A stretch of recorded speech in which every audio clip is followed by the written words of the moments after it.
are you planning on moving? You planning on going? Well, my name's on the front of the building. I don't plan on going anywhere.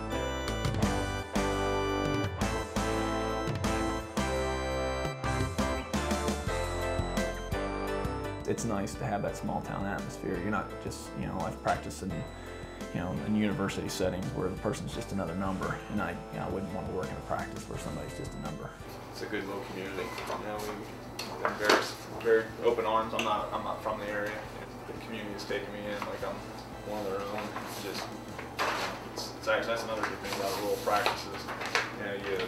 You know everybody. It's kind of fun. I mean, I enjoy that portion of my practice, is knowing the clients, knowing by their first name, developing the relationship. You run into situations where people want to help their animals, but financially they cannot do what the animal might possibly need to be done. Personally, I wish I didn't have to do the money thing. I mean, that's, if I could, pay my bills and take care of everything here, you wouldn't even, money's something that I think is overrated for sure. Can't be, you don't know your dog's going to get hit by a car and have to have his leg, surgically repaired. So it helps out those situations. But that's practicing in a rural area. That's the hardest part, because you want to do everything and anything you can, but you have to understand that the client's, financially constrained.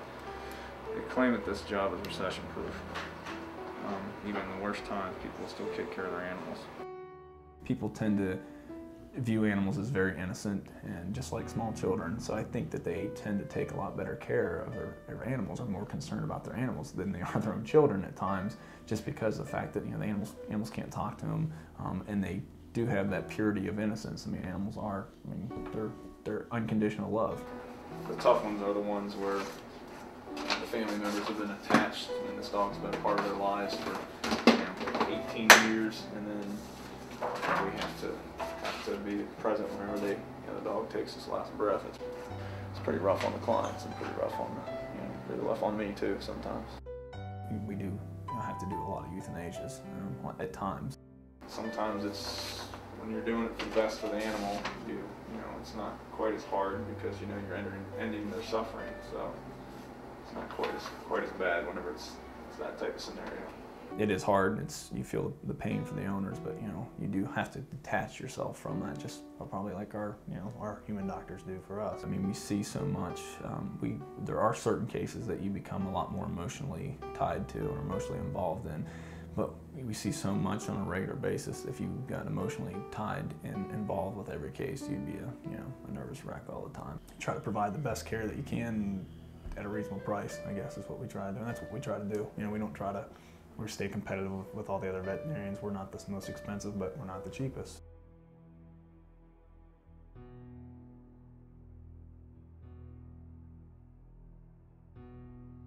If we've established a client-doctor relationship, and when you're coming in here regularly, and if clients have troubles, hey, can I hold a check? Can I pay this next month? We're totally flexible for that kind of stuff. But if it's a client that we don't know, we've not met, that's where the first year we really got burned. I had to get in a touch with reality after that first year of business, because I got too lenient, and then it puts myself financially, it puts my employees, and I can't give bonuses and give them raises and take good care of them if I continue allowing our policies to let us not bring an income in.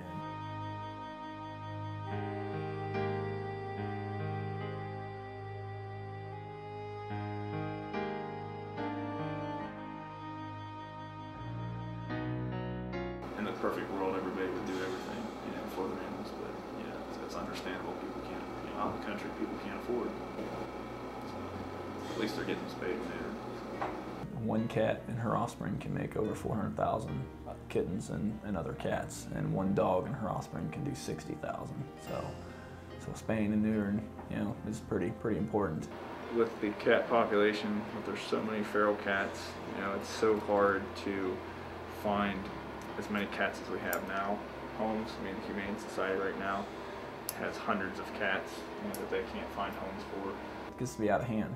Rabies outbreaks is something other countries deal with. We are fortunate we don't have that problem as much here, but there's some, South Africa and African nations, a lot of people die every year from rabies because of, feral cat populations or feral dog populations. So spaying and neutering is very important, for our health as well as the animal's health.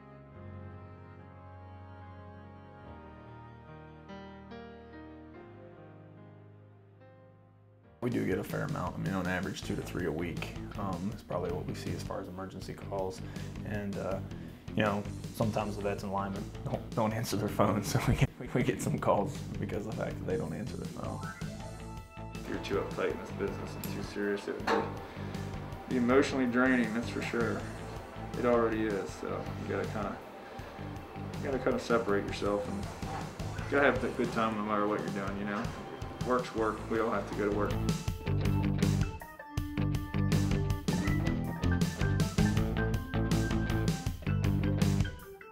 Veterinarians in general are headstrong, stubborn people, and both of us fit that. Let's put it this way, we work good at separate ends of the building. When we work together on things, it's just, we do okay. We're not good assistants of each other because we both want to do, you know, what's ever being done. So. But we actually work together very well. We get along very well.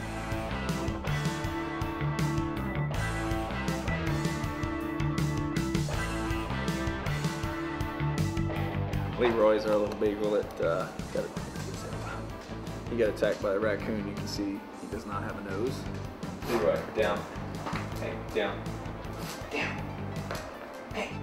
No nose, 2 toes, Leroy Brown, the dog that got attacked by a raccoon. Leroy, down. Down. Good boy. Bye-bye. All right.